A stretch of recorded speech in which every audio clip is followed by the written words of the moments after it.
खुद बेनिफिशियरी अपनी detail upload कर सकता है आवास पोर्टल पे, जो कि वो डिटेल सर्वेयर के पास जाएंगी और उसका डेटा जो है वो वहां से देखा जाएगा कि दुरुस्त है नहीं है। सबसे बड़ी एलिजिबिलिटी ये है कि अगर आपके पास घर नहीं है, उसके पास कच्चा है मकान और छोटा है, 3-4 भाई अगर 1-2 कमरों में रह रहे हैं तो वो भी एलिजिबल है। 15,000 से कम उनकी आमदनी होनी चाहिए, उनके पास 2.5 एकड़ 20 कनाल से कम जमीन होनी चाहिए, उनके पास अगर 2 व्हीलर भी है वो भी चलेगा।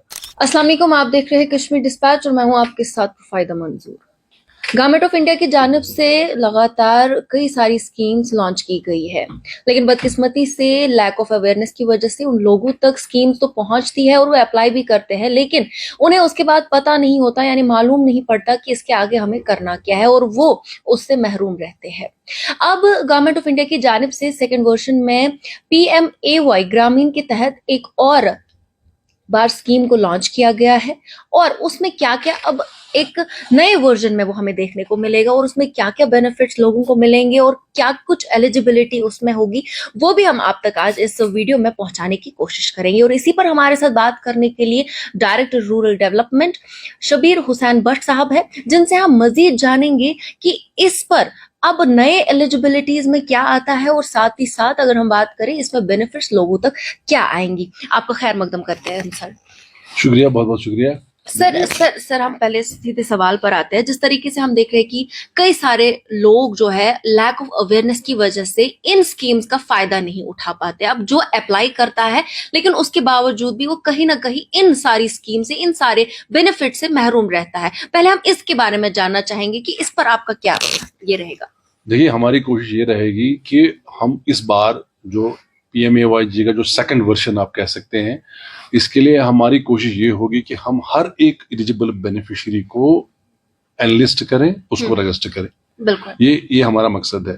फिर कितने लोग कवर होते हैं वो दूसरी बात है, लेकिन सर्वे जो होगा इंशाल्लाह हम कोशिश करेंगे कि कोई भी एलिजिबल बेनिफिशियरी जो है जिसको स्कीम का फायदा उठाना चाहिए या उठा सकता है, वो सर्वे से बाहर ना रहे। बिल्कुल, यानी इस बारी अगर पहले की बात करें तो कई सारे लोग महरूम होते थे, लेकिन इस बारी आपकी पूरी कोशिश रहेगी कि सब तक बेनिफिट्स पहुंचे। क्योंकि अब सर्वे जो है एक दो तरीके हैं इसके। एक तो है कि सेल्फ सर्वे कर सकता है बंदा, खुद अपनी डिटेल इस पोर्टल पे वो अपलोड कर सकता है, जो भी पोटेंशियल बेनिफिशियरी है। साथ ही हमने हर एक पंचायत के लिए एक सर्वेयर रजिस्टर किया हुआ है, जो कि वहां का पंचायत सेक्रेटरी हो सकता है या कोई और ऑफिशियल है, जिसको हमने ऑलरेडी इस पोर्टल के लिए सर्वेयर मुकर्रर किया हुआ है।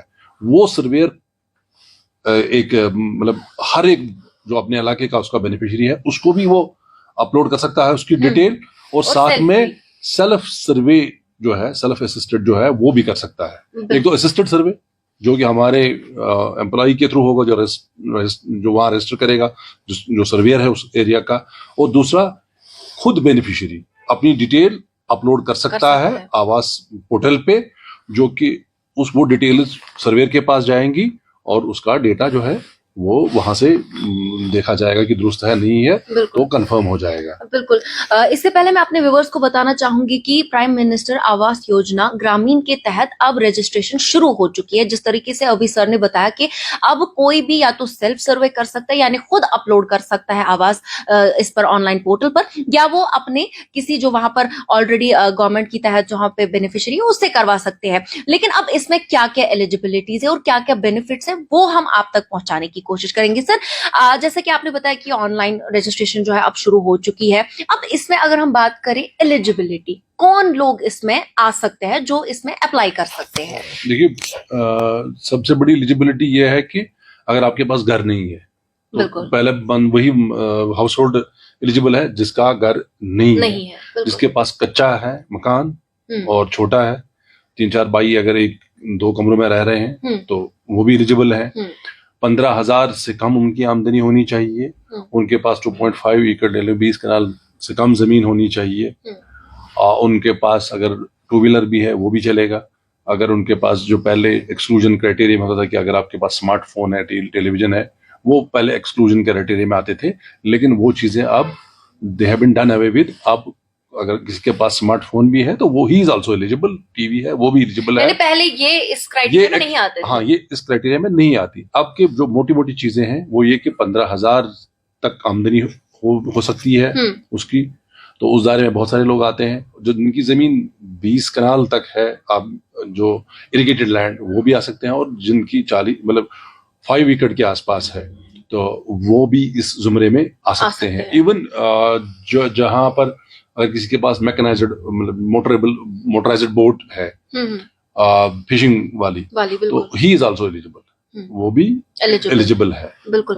तो मैं यहाँ पे फिर से एक बार दोहराना चाहूंगी, जिस तरीके से सर ने कहा कि इसमें जो हाउसलेस है यानी जो होमलेस है, जिनके पास मकान नहीं है वो इसमें एलिजिबल है। इसमें एलिजिबल है जिनके कच्चे मकान हो, जो कि मिट्टी से बने हुए हो। ज्यादातर रूरल एरियाज में अगर हम देखें तो ज्यादातर मिट्टी के मकान होते हैं, वो एलिजिबल है। और साथ ही साथ जिनकी 15,000 से कम इनकम है, हाँ 2 व्हीलर भी हो सकता है, उनके पास स्मार्टफोन भी हो सकता है, वो भी इसमें एलिजिबल आते हैं। अगर इरिगेटेड लैंड जो 20 कनाल से नीचे आते हो वो लोग भी इसमें एलिजिबल है। सर अगर हम देखें तो स्वच्छ भारत मिशन की तहत तो वो उनका अपना अपना डिपार्टमेंट होगा, लेकिन हम इस वीडियो में जो है लोगों तक ये बात भी पहुंचाना चाहेंगे, उसमें उनकी तरफ से उनको क्या मिलेगा? देखिए, हमारी कोशिश ये रहेगी कि हम उनको जो और कन्वर्जेंस प्रोग्राम्स हैं उसमें भी उनको हम फायदा पहुंचाने की कोशिश करते हैं। एक तो एक असिस्टेंस उनको मिल जाएगी 1,30,000 रुपए की, जो इनको 3 इंस्टॉलमेंट्स में मिल जाएगी। दूसरा, उनको हम 90 दिन का मनरेगा के तहत काम देते हैं, वो भी इसमें ऐड हो जाता है। उनको हम SBM जो स्वच्छ भारत मिशन के तहत उनको एक टॉयलेट पॉइंट बनाना होता है, यूनिट बनाना होता है, उसमें उनको 12,000 रुपए मिलते हैं, वो भी हो जाएगा। हम उनका टाइप उज्ज्वला के लिए भी करा सकते हैं, मतलब वो तो दैट इज मैंडेटरी।